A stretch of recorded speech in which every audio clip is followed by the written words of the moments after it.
Amazon is now joining the chorus of companies saying the quiet part out loud. They are saying AI is going to cut jobs.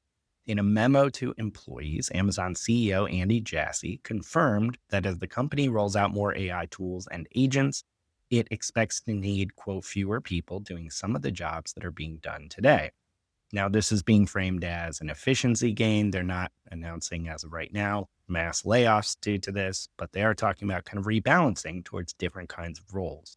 So he writes in this memo, today we have over 1,000 generative AI services and applications in progress or built, but at our scale, that's a small fraction of what we will ultimately build.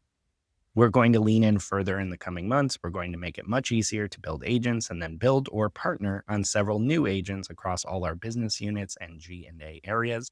As we roll out more generative AI and agents, it should change the way our work is done. We will need fewer people doing some of the jobs that are being done today and more people doing other types of jobs. It's hard to know exactly where this nets out over time, but in the next few years, we expect that this will reduce our total corporate workforce as we get efficiency gains from using AI extensively across the company. And then he encourages employees to get more done with scrappier teams and to become conversant in AI if they want to stay relevant.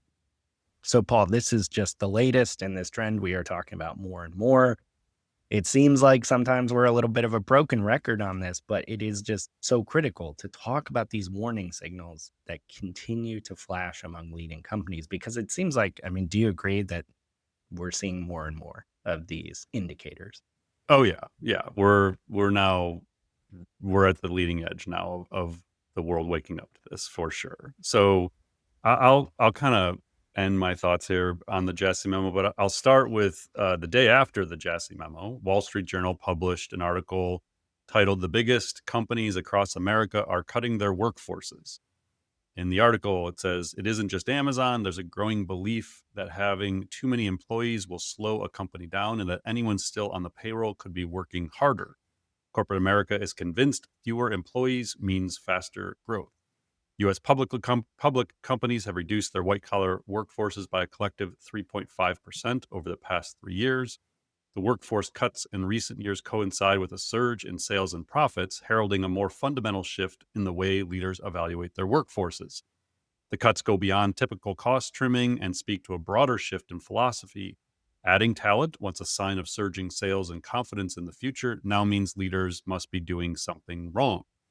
New technologies like generative AI are allowing companies to do more with less, but there's more to this moment. From Amazon in Seattle to Bank of America in Charlotte, North Carolina, and at companies big and small everywhere in between, there's a growing belief that having too many employees is itself an impediment.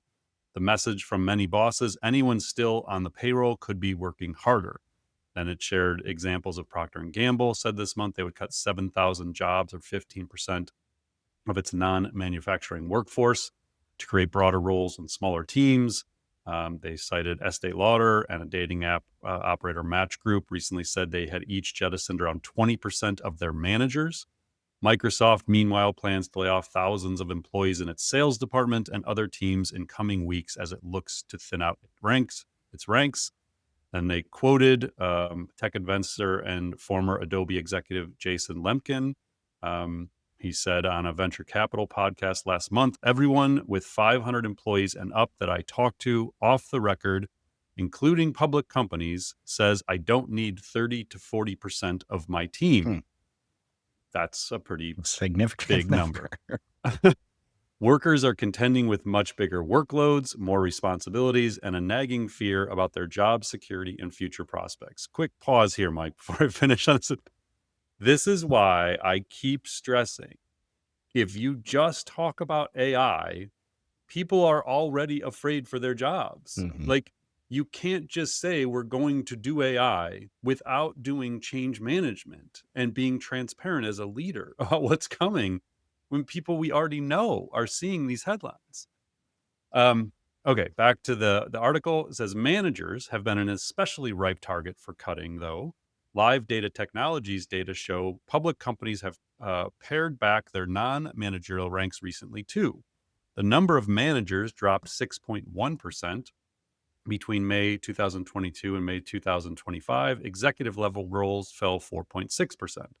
So on episode one, what number are we on now? 155. On 155. 154, this came up because somebody asked a question about like who is going to be most impacted by AI. I think was in our AI Answers episode that I did with Kathy. And I said sort of off the cuff, I thought managers were screwed. And I hadn't actually like deeply thought about this yet. Like, but the more I started thinking about it, I was like, well, managers don't have taste yet. Like Right. oftentimes at the manager level, you've like progressed through, but you're not like director level and above, which I generally think of as like someone who can really own strategy and has like deeper experience and expertise that can evaluate the quality of the outputs of these models, that can give better direction for what they do. Mm. And so my kind of like, I'd be really interested to get your take on this.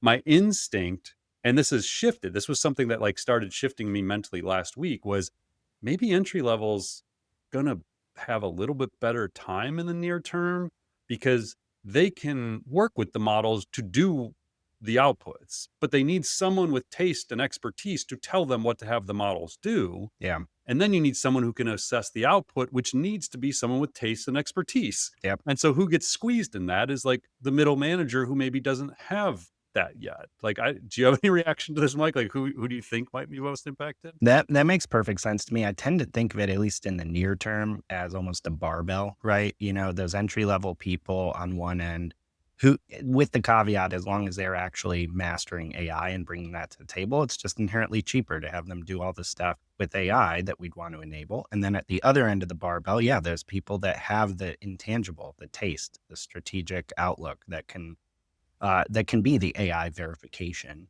people Right. for what's being produced. I think it makes perfect sense to me. I think the middle gets squeezed very, very hard. I mean, maybe, and again, I'm completely thinking out loud here. Um, so here's an example. We did a deep research project, actually the one that I'm going to demonstrate during the upcoming webinar. And it output, I think it was a 35 page, 30 to 40 page deep research project that on first glance looked phenomenal, looked great. But it had dozens of sources and Yep. I didn't have time to vet them. So I actually gave that project to an intern who knows how to vet sources. She's a sophomore in college. And I said, I just want you to go through and verify the legitimacy of the sources that are in here. You've been trained to do that through writing classes. You can go through and do that and leave comments. So we had her do that. Mhm. Then I turned it over to Mike and I said, hey, we want to build a research arm. We want to do more real-time research. You now need to go through this document and you need to vet it the way we would vet it as if someone else on the team wrote it. Yep. I couldn't give that second part of that workflow to a manager. It has to be Mike. It had to be me or Mike. It was the only two people that we could verify and then stand behind it and be confident in the output. Mm. And that maybe I don't know, like now that I'm thinking about that, like that might be a perfect example of how anybody can do the first part as long as they're trained to do some basic verification, but the expertise got to come from somebody on high. Yeah. Yeah. I think it's exactly an example of kind of what I'm getting at. That low end and high end is going to be almost in tandem pretty important here, I think. And maybe maybe the management arm is largely just literally the management of the AI agents when it isn't a high risk, high liability Mhm. environment where it's really just managing workflows. And I I don't think know. it's workflow management. Yeah. In a Yeah, lot of cases. Yeah. I'd almost have to go back to this New York Times thing we started with and like relook at that because I almost wonder if management isn't more of like those kinds of roles where they don't have the final say and can't maybe approve the final output, but they're there to sort of keep things flowing.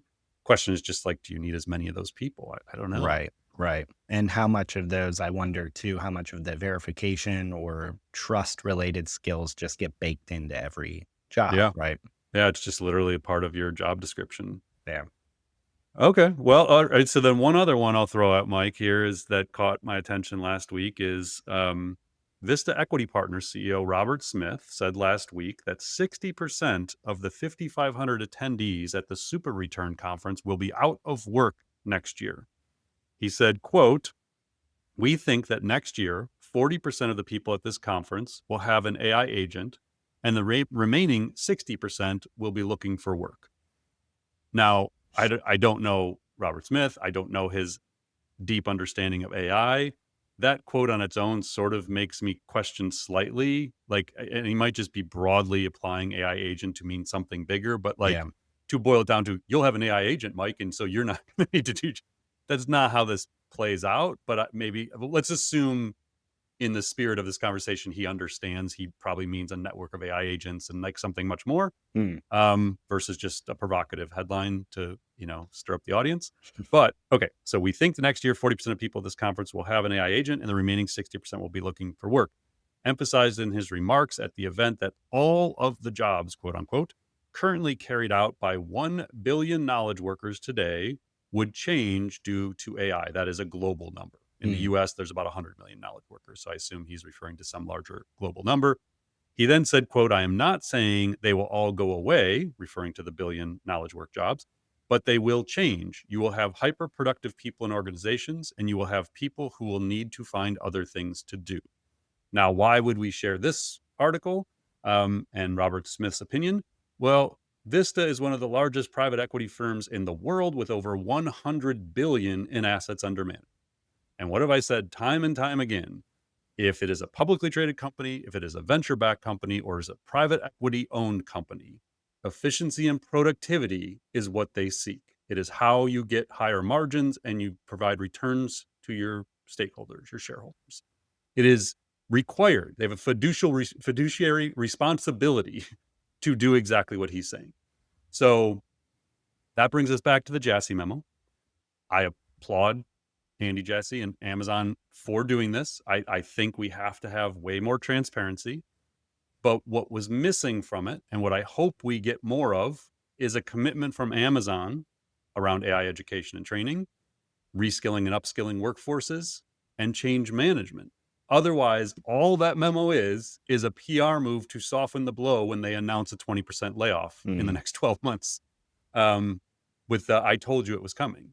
And so I want to see more of these memos. I do think by the end of this year we will see a flood of CEO memos with here's our vision for what's going to happen in the future of work and the future of the workforce.